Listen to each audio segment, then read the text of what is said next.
하나님의 말씀 시편 4편입니다. 시편 4편 1절에서 8절. 내 의의 하나님이여 내가 부를 때에 응답하소서. 곤란 중에 나를 너그럽게 하셨사오니 내게 은혜를 베푸사 나의 기도를 들으소서. 인생들아 어느 때까지 나의 영광을 바꾸어 욕되게 하며 헛된 일을 좋아하고 거짓을 구하려는가. 여호와께서 자기를 위하여 경건한 자를 택하신 줄 너희가 알지어다. 내가 그를 부를 때에 여호와께서 들으시리로다. 너희는 떨며 범죄하지 말지어다. 자리에 누워 심중에 말하고 잠잠할지어다. 의의 제사를 드리고 여호와를 의지할지어다. 여러 사람의 말이 우리에게 선을 보일 자 누구뇨 하오니 여호와여 주의 얼굴을 들어 우리에게 비추소서. 주께서 내 마음에 두신 기쁨은 그들의 곡식과 새 포도주가 풍성할 때보다 더하니이다. 내가 평안히 눕고 자기도 하리니 나를 안전히 살게 하시는 이는 오직 여호와이시니이다. 아멘. 시편 4편을 통해서 우리가 무엇을 구하는가, 우리가 구하는 것에 대해서 말씀을 드리려고 합니다. 우리는 예배 때마다 사도신경을 신앙으로 고백하는데요. 사도신경의 한 구절 한 구절이 사실은 우리의 믿음의 고백이다. 이런 고백을 언제 드리는가? 특별히 힘들고 어려울 때, 역경 가운데 있을 때 이런 고백을 하면 우리의 마음이 그 상황과 환경에 매몰되는 것이 아니라 그것을 뛰어넘어 하나님을 바라게 되더라. 시편 3편의 배경이 아들 압살롬의 반역으로 비참하게 도망가는 그 다윗이 기가 막힌 상황 속에서 자기 목소리로 부르짖으면서 간절히 기도한 후에 주님이 주시는 참된 평안과 안식을 되찾고 그 천만인이 에워싸는 그런 두려움 속에서도 그런 불안을 이기고 평안함을 누릴 수 있고 또 누워 자고 깰 수가 있더라. 4편은 어때요? 4편도 일반적으로 3편과 같은 상황으로 이렇게 보고 있는데요. 4편 8절 말씀에 보면 내가 평안히 눕고 자기도 하리니 어떻게 이 불안과 두려움 속에서 이렇게 평안을 유지할 수가 있었을까? 그것은 그 비결은 5절 말씀에 있습니다. 의의 제사를 드리고 의의 제사를 드린다. 이것은 오늘날 우리의 언어로 보면 예배입니다. 예배 신앙 고백 주님을 향한 기도가 이 불안과 풍랑이는 그 마음을 잔잔하게 하는 비결이 되더라. 그래서 오늘 4편을 통해서 우리는 무엇을 구하고 무엇을 바라야 될까 이런 것입니다. 첫 번째 생각할 수 있는 것이 다윗이 당한 곤란한 일이 무엇일까 이런 것인데요. 1절 중반절에 보면 곤란 중에 나를 너그럽게 하셨사오니 여기 곤란이라는 말이 나오죠. 곤란. 이 의미는 좁은, 슬픈, 고생 이런 뜻입니다.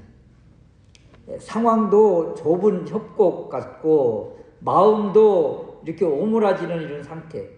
다윗의 인생 가운데에서 보면 그 아들 압살롬의 쿠데타로 어찌할 바 모르는 상황, 이런 상황이죠. 구체적으로 이런 상황을 이렇게 표현을 하는데요. 2절 말씀에 보면 나의 영광을 바꾸어 욕되게 하였다. 나의 영광, 하나님이 주신 왕권, 면류관 이런 것들인데 이런 것들이 땅에 다 떨어져 버렸다. 이런 것이죠. 인생 가운데 이렇게 뜻하지 않게 예기치 않게 힘든 일을 당할 수 있고 수치와 욕되는 이런 멸시를 받을 수도 있다는 것을 지금 다윗을 통해서 보여주고 있고 또 신약에도 보면 사도행전 16장의 바울과 실라도 이런 모습과 별반 다를 바가 없는 그런 수치와 또 고통을 고난을 당하고 있더라 이런 거예요. 주의 복음 예수 그리스도를 전하는데 이 무리가 일제히 일어나서 고발하고 상관들이 옷을 찢어 벗기고 매로치고 또 옥에 갇히는 기가 막힌 상황. 다윗의 모습과 별반 다를 바 없는 이런 모습이지요. 이 하나님의 사람이 이런 고초를 당할 때 누가 위로하던가요? 4편 6절 말씀에 보면 선을 보일 자 누구냐? 선한 사람이 있느냐? 선한 사람이 누가 있겠어요? 다 죄인이지요. 그럼에도 불구하고 이런 모습으로 비난하기 급급하지요. 그래서 하나님의 사람이 고통을 당하고 고난을 당할 때 주변의 사람들이 위로하고 아픔을 같이 나누기보다는 오히려 손가락질을 하는 경우가 너무도 많더라. 다윗도 이 상황 속에서 어떤 일을 당하기까지 하는가 하면 사무엘하 16장 5절 이하에 보면 다윗이 압살롬 군대를 피하여 황급히 도망가는 길에 바후림에 이르게 되는데 간신히 발걸음을 옮기기도 힘든 이런 기진맥진한 이런 때에 사울의 친족인 시므이라는 사람이 다윗과 신하들을 향해서 저주하면서 돌을 던지면서 너는 피 흘린 자이므로 화를 자초하였느니라 하면서 온갖 그냥 좋지 못한 쓴소리를 듣게 되지요. 이런 상태가 바로 다윗으로 바라볼 때 곤란한 상태인 거예요. 곤란한 상태. 이런 곤란한 일을 만날 때 또 사람들 앞에서 고개 들 수 없는 이런 수치와 치욕을 당할 때 그때 하나님을 바라고 하나님을 기대하고 하나님을 붙잡았더니 하나님이 어떻게 해주신다고 그래요? 너그럽게 해주셨다. 이 피할 길을 주셨다. 또 마음, 이 오므라드는 이 마음을 넓혀주셨다. 이런 것입니다. 그래서 힘들고 어려운 일을 만날 때 우리가 할 일은 주님을 바라는 것밖에 없다. 이런 것이죠. 두 번째는 이런 황망한 일을 만났을 때 다윗은 무엇을 하였는가? 이런 것인데요. 철저하게 예배자의 모습으로 하나님 앞에 섭니다. 이 기쁨과 평안을 잃어버리고 낙심과 좌절이 찾아올 때 가장 먼저 이것을 기억해야 됩니다. 4절 말씀인데요. 다윗이 상대방에게 권면한 말이기도 합니다. 또 자신에게 선포한 말씀이기도 한데 나는 떨며 범죄하지 않고 잠잠히 있겠다. 이 마음의 분노를 품지 않고 또 말로 원망을 쏟아내지 않고 또 하나님을 향해서 불평불만하지 않겠다. 이런 선포입니다. 참으로 이런 선포가 얼마나 중요한지 몰라요. 이것은 각오와 결단이잖아요. 하나님을 원망하고 싶고 또 자신에게 쓴소리한 사람들을 향해서 그냥 같이 맞서기도 하고 싶은 마음이 우리의 마음인데 이것을 잠잠하게 다스리겠다고 이렇게 결단하고 선포하는 것, 이것이 중요하다. 그러면서 3절 말씀에 경건한 자를 택하시는 불러주시는 하나님, 불경건한 줄 알고 불의한 줄 알지만 그럼에도 불구하고 하나님께서 우리를 이렇게 바꿔주시고 불러주시는 이 하나님을 찾고 있다, 부르고 있다. 이것이 예배자의 모습이라는 거예요. 예배자의 모습은 하나님 앞에서 그냥 납작 엎드리는 것이 아니라 하나님을 향해서 눈을 들어서 바라고 고백하고 부르짖고 찾는 것, 이런 것이지요. 그래서 상황과 문제를 만났을 때 여기에 매몰되지 않고 이 너머에 계시는 하나님을 바라는 것, 이것이 바로 예배의 시작이다. 1절 말씀에 그러면 이 예배 가운데에서 하나님 앞에 무엇을 구하고 있는가? 1절 말씀에 보면 내 의의 하나님이여 내가 부를 때에 응답하소서. 곤란 중에 나를 너그럽게 하셨사오니 내게 은혜를 베풀어 달라고 기도하잖아요. 내게 은혜를 베풀어 주십시오. 은혜를 구하고 있는 거예요. 또 8절 말씀에 보면 여호와여 주의 얼굴을 들어 우리에게 비추어 주십시오. 주의 얼굴을 들어 우리에게 비추어 달라고 이 기도하는 모습이잖아요. 이 모습이 바로 예배자의 바른 기도의 모습이다. 우리는 언제 이렇게 기도하는가? 정말 기도해야 될 때 언제 기도해야 돼요? 정말 평안할 때 기도하면 더 좋겠지만 이런 어려운 문제를 만날 때 더 기도해서 은혜를 구하고 주의 얼굴을 구하는 것이다. 은혜를 베풀어 달라는 이 기도는 우리가 받을 자격이 없는 존재라는 것을 알잖아요. 우리는 죄인이고 불의한 자고 불경건한 자. 그래서 구하는 것이 뭐예요? 은혜인 거예요. 자격이 없지만 그럼에도 불구하고 은혜를 달라고 기도하는 것이다. 남들이 손가락질하듯 털어서 먼지 안 나는 사람이 어디 있느냐고 우리의 죄를 지적하지만 그럼에도 불구하고 우리는 하나님 앞에 어떻게 해요? 은혜를 부어달라고 은혜를 달라고 기도하는 것이다.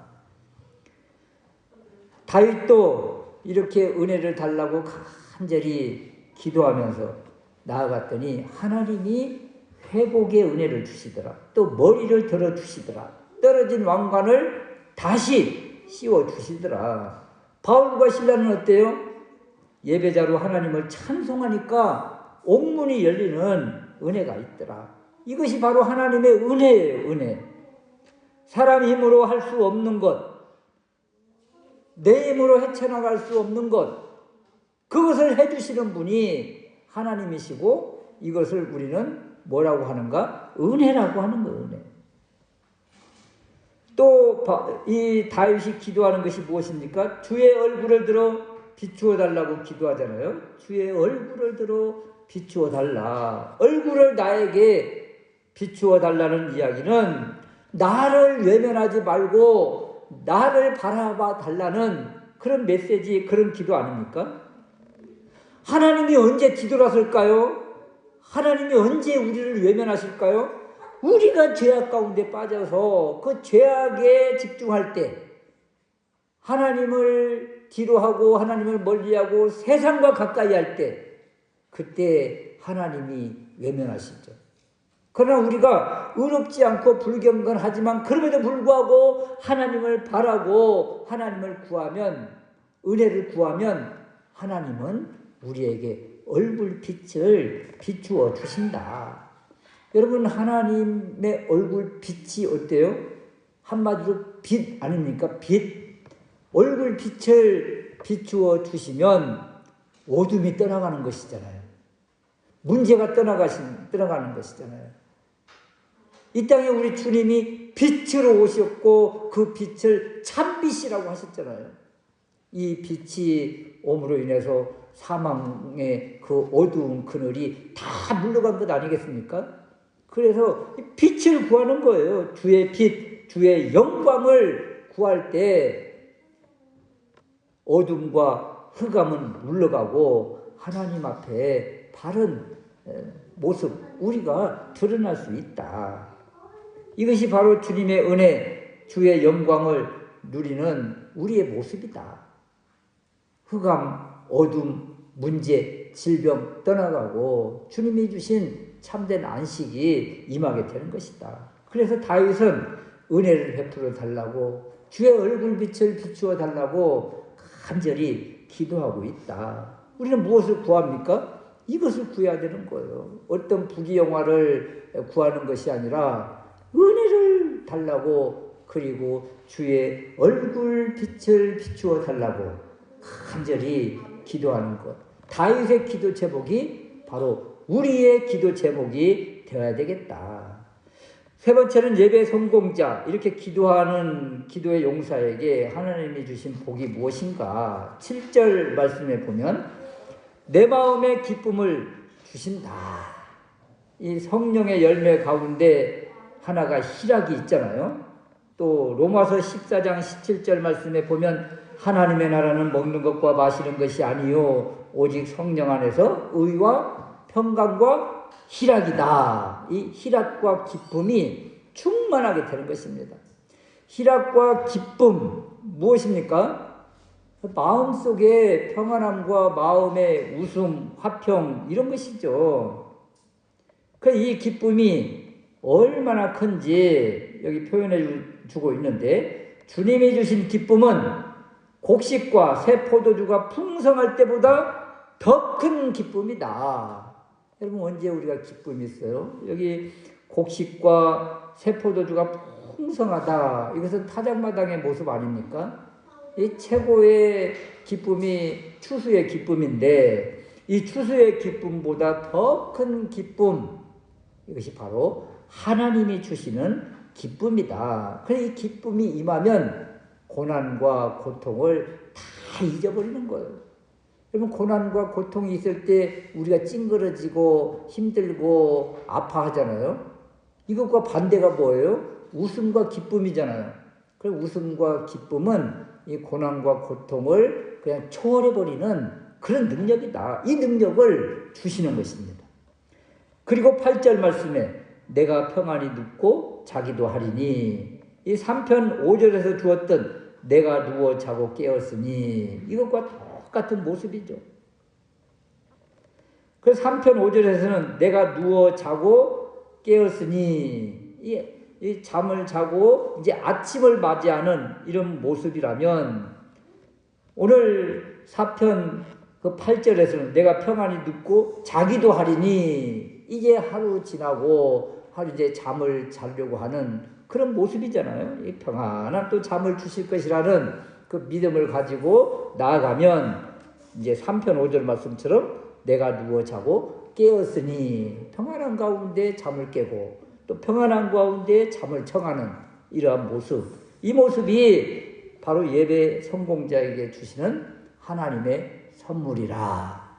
여러분, 평안한 단잠을 자기 시작하고, 그리고 아침에 또 건강한 가운데 눈을 떠서 하루를 시작하고, 그리고 또 하루를 지내고 평안히 잠을 청할 때 또 단잠이 오는 것, 깊은 잠을 자는 것. 여러분, 자고 깨고 이런 일상적인 삶의 이 모습이 바로 하나님이 주신 은혜고 하나님이 주신 응답의 모습이다. 불면증 걸린 사람들 혹시 보셨습니까? 우울증 걸린 사람 보셨습니까? 얼마나 안타까워요. 아유, 그냥 자면 되지, 잠이 안 온다는 거예요. 눈이 그냥 빨그란데도 불구하고 잠을 못 자요. 잠을 못 자. 근데 우리는 어때요? 아, 그냥 눈 감으면 잠 오는 거 아니야? 그러는데, 불면증 걸린 사람은요, 잠이 안 와요. 우울증 걸린 사람은요, 우리는요, 저렇게 여우리가 웃고 바우리가 웃고 막 같이 웃고 막 웃음이 나오잖아요. 우울증 걸린 사람은요, 아무리 기쁜 일이 있고 웃음이 넘치는 그런 것들이 있어도요, 해가지고요, 그냥 웃을 줄을 몰라요. 그 무슨 사는 맛이 있습니까? 그러니까 잠 못 자죠. 기쁨이 없죠. 무슨 맛으로 살아요? 무슨 맛으로? 하나님의 은혜가 떠나면 이런 모습입니다. 하나님의 은혜가 있고 하나님의 응답하심이 있는 사람은 세상에 기쁨, 추수 이런 것으로 기뻐하는 것이 아니라 이렇게 날마다 만족함, 평안함, 기쁨, 또 단장, 이걸 주신다. 이 은혜를 날마다 누리며 삶 가운데서 경험하는 우리가 될 수 있으시기를 주님의 이름으로 축원합니다. 아멘.